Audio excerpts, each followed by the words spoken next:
Hey everyone, and welcome back. So today we're going to be looking at the new Nintendo Switch games that released for this week, and which ones you should maybe be picking up. Now to be honest, it's a pretty quiet week on the eShop, but that's to be expected, with most bigger franchises probably trying to stay awake from the Pokemon launch week. Which is why, as you'll see in today's video, other than maybe one release, we're pretty much packed with indies. But overall, that's never a bad thing.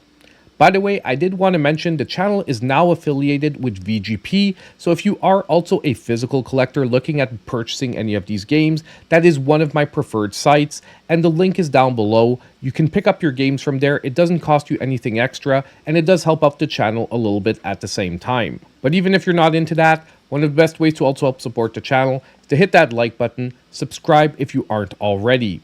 So now, let's jump into the new games for this week.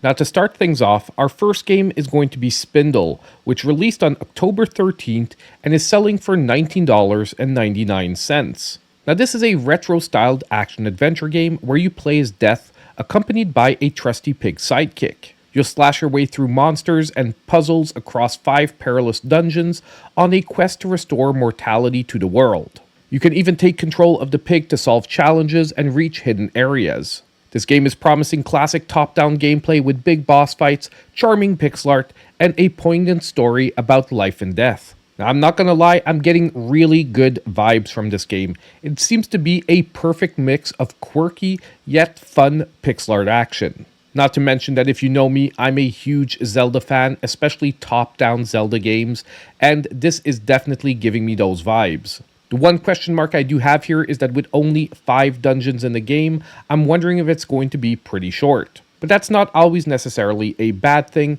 A bite-sized Zelda game can be a really fun time. Now next, we'll be jumping into one of the bigger releases for this week with Just Dance 2026 that will be releasing on October 24th, with the regular version selling for $49.99. Now this game is bringing back the ultimate dance party to Switch with 40 new songs spanning chart toppers and classics. You can grab up to 6 friends for local multiplayer or take on new modes like Party Mode's Wacky Dance Challenge and Challenge Mode for online competition. You can even burn calories in workout mode and use your smartphone as a controller. Now there's not much to say here, this is this year's Just Dance, and it's probably going to sell well just as it does each and every year. This game is generally a hit in my household, where yes, when we're doing family time, it often gets thrown into the Switch. And it's one of those games that you can just enjoy by either taking it seriously or just throwing it in for some really good laughs. Now also releasing on October 14th, we have Chickenhare and the Treasure of Spiking Beard that will be selling for $29.99. Now this game is promising a family-friendly 3D platforming adventure where you play as Chickenhare and his pals Meg and Abe, each with unique abilities like ear gliding, shell bashing, and karate kicks. You'll jump, climb, and swing through magical worlds to recover 7 legendary crystals, solving puzzles and uncovering secrets along the way. Now this game is seriously giving me PS1/PS2 era 3D platforming vibes. It's giving me flashbacks of things like Crash Bandicoot and Sly Cooper, which once again isn't necessarily a bad thing, those being games that I truly enjoyed. I am a little bit worried, however, about the performance on the Nintendo Switch, and I do think that will be a make it or break it factor here. The $30 price point also puts it in competition with some other serious games out there, so that is another factor to take into account. But the team behind it seems passionate, and who knows, they just might deliver a fantastic game. Now our next game is going to be another one of my favorite picks for this week, which is Ball X Pit, releasing on October 15th and selling for $14.99. Now this game mashes brick-breaking arcade action with a deep roguelite twist. And you'll have to dive solo into a bottomless pit, teaming with monsters as you blast through stages using magical balls that fuse into explosive combos. Between runs, you'll also have to build up New Balbalon, a town with over 70 upgrade buildings, unlocking new powers, characters, and bonuses to help you on your next descent. The gameplay promises to be fast and chaotic and endlessly replayable, featuring diverse realms and screen-filling bosses to conquer. Now this game is being brought to us by Devolver Digital, and they rarely miss. which is why I have really high hopes for this game, and I'm also really loving that more budget price point approach. It also feels like another really great twist to the roguelite genre, offering us a fusion with brick breaking. Now, I really can't wait to play this one, and I wished it was coming out at a time where we weren't as packed with other huge games. But if you are looking for a budget pick for this week, I would throw my money towards this one. Now, the next game is probably the one that needs no introduction for this week, with Pokemon Legends ZA that will be releasing on October 16th, and this is a cross-generational release, with the Nintendo Switch 1 version selling for $59.99 and the Nintendo Switch 2 version selling for $69.99. Now, the Pokemon Legends series is almost like a reinvention of Pokemon with real-time battles, and this one will be happening in the heart of Kalos's Lumo City.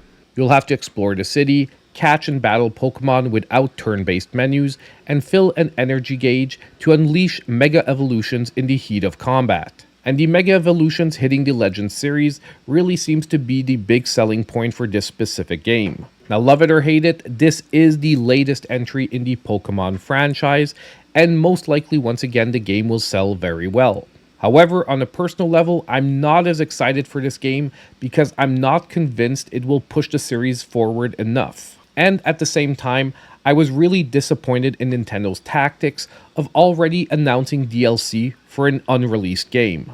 Nonetheless, I will be streaming this game on Friday, so join me to see if it's worth picking up. Now, I also want to highlight a couple of budget picks, with Infinos 1 and 2 also releasing on October 16th and selling for $4.99 a piece. And these are a pair of classic side-scrolling shoot-'em-ups that channel the golden age of arcades. You'll have to pilot a lone fighter through intense stages to save planet Infinos from invading Argus alien forces. Each level promises to be packed with retro pixel art enemies, environmental hazards, and formidable boss battles. Now, it is a little weird to be releasing both the first and second game in a series at the same time, but you know what? At $5 a piece, it's also a little hard to complain. Personally, I'm a huge fan of shoot-'em-ups, and these seem to be channeling some really nice pixel art vibes. So if you want to take a long shot for this week, I feel pretty comfortable with either one of these games. And now lastly, for our games for this week, we have Lumo 2 that will be releasing on October 17th and will be selling for $24.99. Now the series is returning with retro isometric puzzle platforming fused with modern design.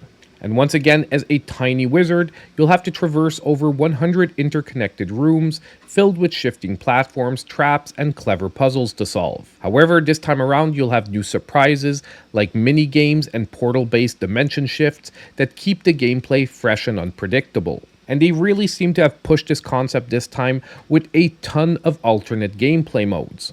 Personally, I really enjoyed the original Lumo, and I am interested to see where they're going with this game. I'm not sure, however, how much I like the new art design.